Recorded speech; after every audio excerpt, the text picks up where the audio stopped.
As you probably already know, social media is a gold mine for new leads coming into your business. But if you're like most CEOs that I work with, you're constantly losing track of these leads, you're not responding back to them in a timely manner, or you're missing out on the opportunities completely.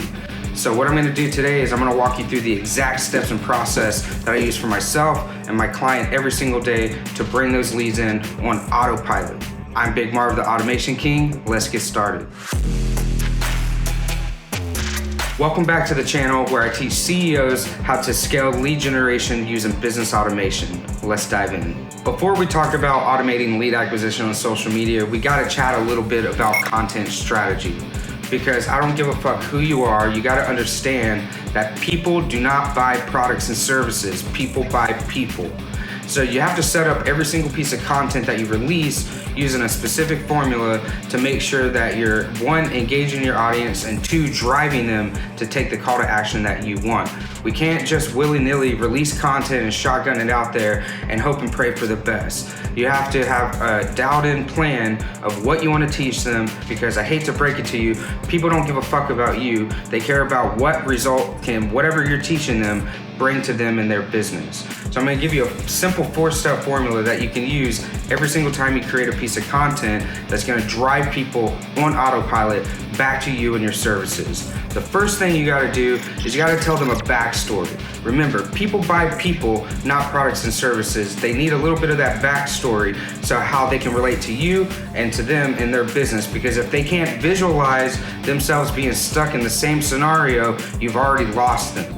The next thing you want to do is address the pain points. What are the pains and the struggles that they're going through? You're gonna identify these pain points while you're telling the backstory, because they need to feel that pain as much as you felt that pain when you overcame it.